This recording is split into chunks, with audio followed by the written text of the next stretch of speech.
Hi అండి. అందరికీ నమస్తే. ఈరోజు రెసిపీ సూపర్ క్రిస్పీ దోస అండి. చాలా అంటే చాలా క్రిస్పీగా వస్తుంది.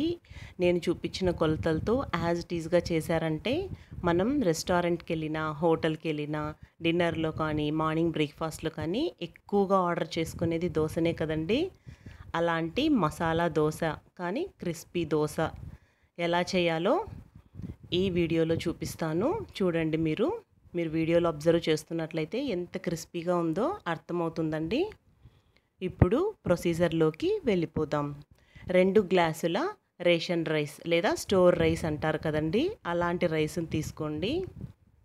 పావు గ్లాసు శనగ బేడలు అంటే పచ్చి శనగపప్పు అని కూడా అంటారు. పావు గ్లాస్ ఉద్దిపప్పు, 1 స్పూన్ మెంతులు వేసి తగినంత వాటర్ వేసుకొని బాగా 4, 5 సార్లు శుభ్రంగా కడుక్కోవాలండి.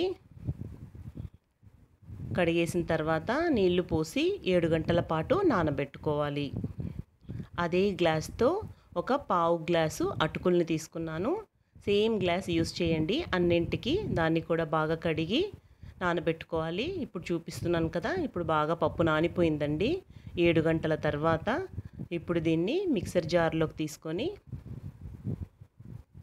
కొంచెం కొంచెం వేసుకొని, అంటే సగం వరకు బాగా నున్నగా పేస్ట్ లాగా చేసేయకండి, కొంచెం బరకనుంచండి. కొద్దిగా నేను చూపిస్తున్నాను కదా, ఆ విధంగా బరకగా రుబ్బుకుంటే చాలు. మరి ఇడ్లీకి లాగా రవ్వ రవ్వ కూడా రుబ్బేయకండి. కొంచెం ఉప్పు వేసి ఫర్మెంటేషన్కి మూత పెట్టి ఫర్మెంటేషన్ చేసుకుందాం. ఇదిగోండి మార్నింగ్లో లేసి మీకు చూపిస్తున్నాను. ఈ కన్సిస్టెన్సీ కూడా చూడండి. మరీ నీళ్ళగా కాకుండా, మరీ చిక్కగా కాకుండా ఈ విధంగా ఉంచుకోండి. ఇప్పుడు నేను మొత్తంలోకి కలిపేయకుండా నాకు ఎన్ని దోశలు కావాలో అన్ని దోశల్లోకి కొంచెం వంట సోడా, ఒక పావు స్పూను చక్కెరను కూడా వేసి బాగా కలుపుతున్నాను. బాగా మిక్స్ అయ్యేలాగా కలుపుకోండి. ఇంకా నీళ్ళేమి పోయకండి, అదే సరిపోతుంది.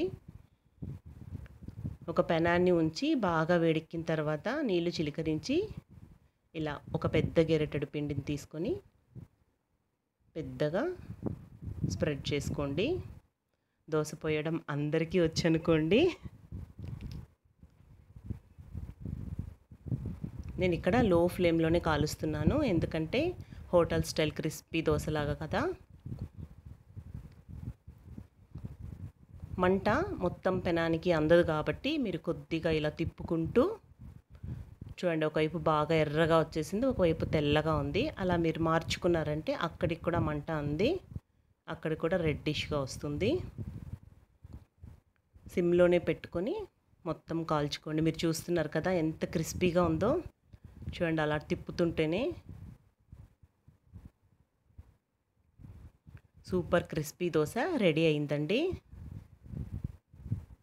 ఇంకొక దోశ కూడా పోసి చూపిస్తాను.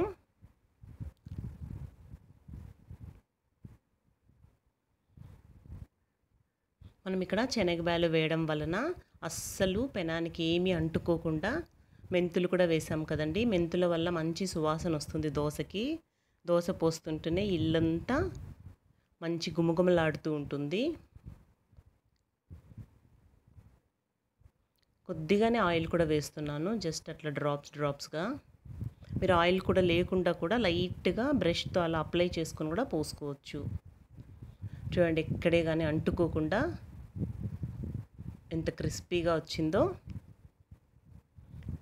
మీరు కూడా యాజ్ ఇట్ ఈజ్ ఇదే కొలతల్ని పాటించి దోశలు వేయండి, తర్వాత కామెంట్ చేయండి.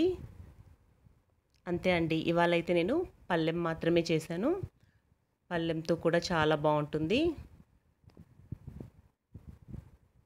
చూడండి ఎంత క్రిస్పీగా ఉందో. ఒక 10 నిమిషాల వరకు కూడా ఇంతే క్రిస్పీగా ఉంది.